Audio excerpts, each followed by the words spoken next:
Ada banyak orang yang berlarian ke pantai dan mereka itu ngambilin ikan karena air lautnya itu surut. Halo, assalamualaikum, welcome back to my YouTube channel. Jadi teman-teman, kali ini aku pengen berbagi cerita tentang masa lalu aku 14 tahun yang lalu, yaitu aku bisa selamat dari tsunami yang tingginya itu sekitar 5-6 meter di pantai Widara Payung di kota Cilacap. Karena banyak yang nanyain, sampai saat ini juga masih banyak yang sering nanya kok bisa selamat atau gimana sih ceritanya, cuman aku jarang banget jawab soalnya kalau nginget-nginget itu tuh males gitu loh, jadi keinget aja. Jadi sekarang aku bikinin video biar yang suka nanya itu bisa denger sendiri langsung dari aku, jadi aku nggak perlu jelasin satu persatu. Jadi kejadiannya itu tanggal 18 Juli 2006. Berarti udah sekitar 14 tahun yang lalu. Pada saat itu aku masih umur 10 tahun dan masih di kelas 5 atau kelas 6 SD kalau nggak salah. Pas itu tuh kayaknya hari Senin, karena hari itu hari pertama adikku itu masuk SD. Jadi aku tuh ke pantai sama adikku, sama temenku, sama tanteku itu adiknya mamaku, dan kita tuh berarti berempat, boncengan naik motor berempat, berangkat sekitar jam setengah 1 dari rumah. Sebenarnya sih sebelum kita berangkat ada beberapa hal yang mungkin bisa jadi pertanda atau firasat buruk, cuman kita nggak begitu ngeh aja loh. Jadi yang pertama itu waktu kita minta izin sama mama aku, sebenarnya kita nggak boleh pergi, tapi tanteku tetap pergi ngajakin aku, adik aku sama temanku juga. Terus yang kedua, di perjalanan motor kita itu sempat kempes, jadi tetap aja kita ke bengkel, kita pompa, terus kita tetap ngelanjutin perjalanan. Terus yang ketiga, di tengah jalan sendalnya adikku itu jatuh. Karena dia tidur, jadi dia kan nggak kerasa kalau sendalnya jatuh. Terus sampai di pantai itu sekitar jam setengah 2, jadi sekitar sejam perjalanan. Sebenarnya nggak jauh, cuman karena jalannya pelan, sama adekku itu masih umur 6 tahun, masih kelas 1 SD, pertama masuk sekolah. Jadi sama temanku sekitar kayak aku 10 tahunan, adekku 6 tahun, dan tanteku itu masih umur 20 berapa gitu. Sesampainya di pantai Widara Payung, aku sempat ketemu sama tetanggaku juga yang jadi korban, tapi dia nggak selamat. Kita sempat ngobrol juga waktu sebelum kita itu ke pantainya. Setelah itu kita ganti baju, kita mainan di pantai sampai sekitar jam setengah 3. Sebenarnya jam setengah 3 itu kita udah ada rencana mau pulang, cuman adikku itu minta berenang dulu, dan kejadian tsunami-nya itu jam 3 sore, dan waktu kita itu berenang jam setengah 3, kita sekitar 20 menitan itu renang, dan sekitar jam 3 kurang berapa menit kita udah mau pulang, udah beres-beres, udah mau ganti baju. Ternyata ada banyak orang yang berlarian ke pantai dan mereka itu ngambilin ikan karena air lautnya itu surut. Jadi aku umur 10 tahun itu nggak ngerti kalau air surut itu ternyata pertanda akan datangnya tsunami. Terus sebagian orang lagi ada yang teriak kalau ada tsunami. Ternyata pas aku lihat, ternyata itu airnya udah kayak di depan aku aja gitu loh. Aku nggak sempet lari, cuma sempet lari sekitar mungkin 5 meter, terus pegangan kayu yang zaman dahulu itu loh, yang lurus-lurus kayak gitu. Aku sama temanku pegangan kayu, sedangkan tanteku itu gendong adekku sambil lari. Jadi kita tuh metal, berdua metal, aku sama temanku tanteku itu sama adikku. Setelah kena ombak tsunami itu aku udah nggak ingat apa-apa lagi. Pas aku bangun aku udah di dalam air dan tangan aku tuh berat, rasanya kayak ketindihan apa gitu, entah kayu atau ranting pohon atau apa. Aku udah misah sama temenku juga, aku udah nggak tahu temanku kemana, tanteku kemana, dan adikku kemana.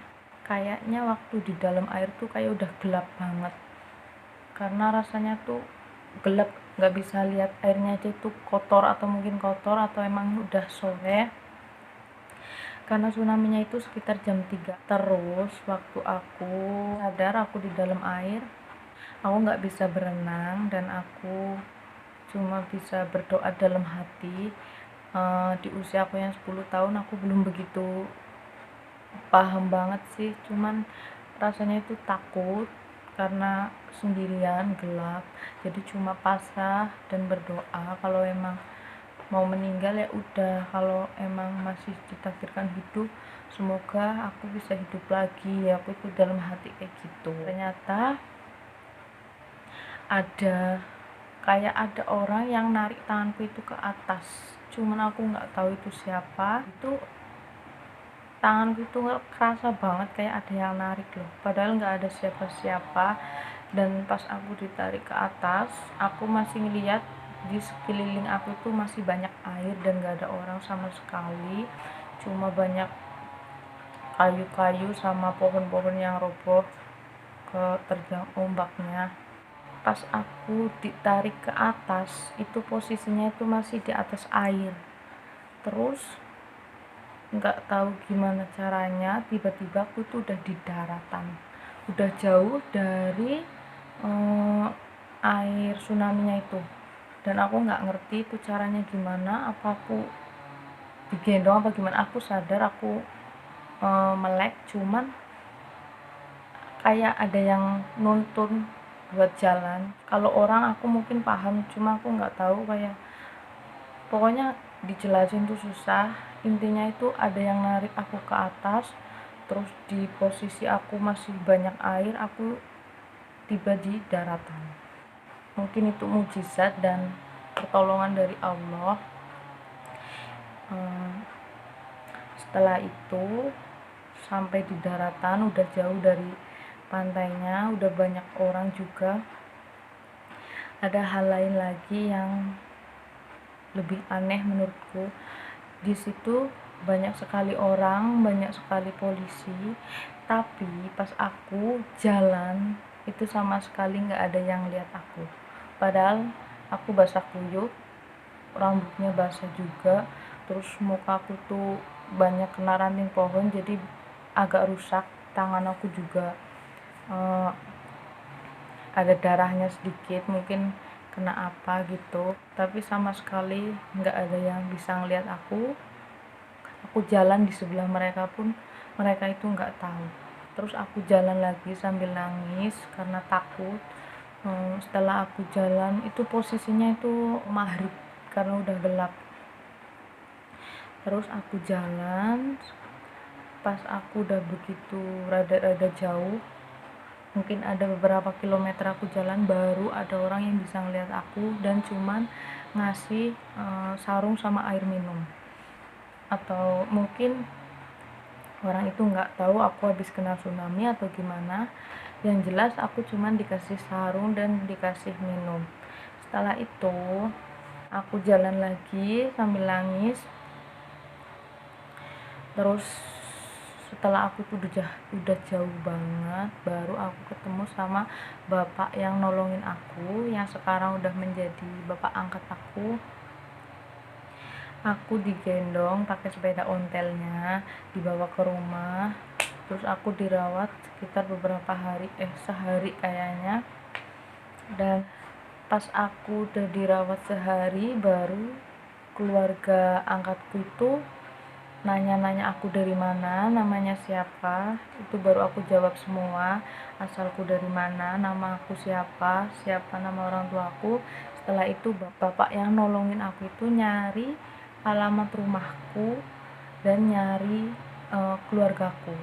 Ternyata kata bapakku itu, kata bapak yang nolongin aku itu, aku udah dikabarkan meninggal karena adik dan tanteku juga meninggal.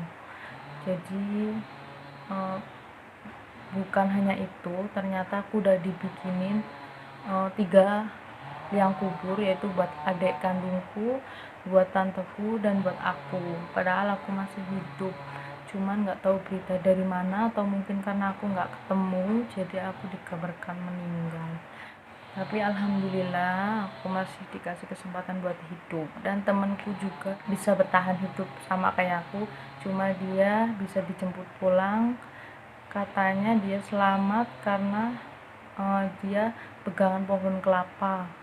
Terus habis itu mungkin dia ke kantor polisi nelpon keluarganya dan dia dijemput. Sedangkan aku nomor teleponnya itu berapa aku nggak tahu. Aku nggak kepikiran buat nelpon keluargaku, aku nggak kepikiran buat ke kantor polisi juga. Setelah keluargaku tahu aku masih hidup, aku dijemput, lalu aku diajak pulang, dan ternyata sampai rumah adik sama tanteku udah dimakamkan. Jadi aku nggak tahu terakhir ketemu mereka itu waktu kita pisah pas kita itu kena ombak tsunami. Katanya waktu ditemuin tante sama adekku itu bersebelahan, karena yang aku ingat waktu ombaknya mau datang itu tanteku ini loh gendong adekku. Jadi mungkin mereka ketemunya itu bersebelahan, dan mereka ketemunya itu waktu malam, katanya malam jam 1-an. Sedangkan aku pulang ke rumah besoknya sekitar jam 2 siang. Jadi aku nggak sempet ngeliat mereka, dan semua yang terjadi ini sampai sekarang aku masih suka bingung aja gitu. Aku nggak bisa berenang, aku masih 10 tahun masih belum begitu ngerti gimana cara selamat dari tsunami, atau gimana cara lari dari ombak tsunami, tapi aku bisa selamat. Dan yang aku ceritain dari awal sampai sekarang itu benar-benar apa yang terjadi dulu, jadi aku nggak nambah-nambahin. Mau percaya atau tidak itu terserah kalian. Aku mau ngucapin terima kasih buat bapak yang udah nolongin aku sama keluargaku. Mereka sekarang itu jadi keluarga angkatku, dan meskipun bapak angkatku itu sudah meninggal, tapi dia itu sangat berjasa buat aku, karena kalau beliau nggak menolong aku, mungkin aku nggak bisa ketemu lagi sama keluargaku. Karena dari sekian banyaknya orang, nggak banyak orang yang mau nolong. Jadi mau sampai kapanpun kebaikan mereka pasti akan aku ingat terus. Jadi intinya teman-teman, kita itu nggak bisa ngelawan takdir. Mau kita misalkan kita itu berniat buat mengakhiri hidup, tapi kalau Allah belum berkehendak, maka kita tidak akan meninggal di hari itu juga.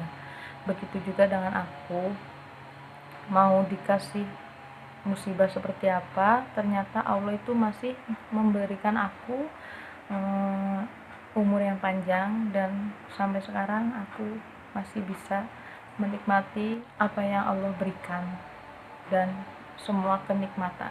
Mungkin itu yang bisa aku ceritain. Semoga yang suka bertanya-tanya udah paham dan udah nggak nanya-nanya lagi, karena aku sebenarnya nggak mau inget-inget kejadian 14 tahun yang lalu.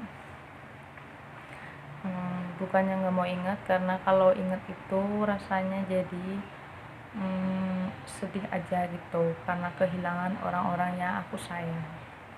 Terima kasih guys udah nonton, udah dengerin ceritaku, kisah nyataku dulu, siapa orang yang menolongku.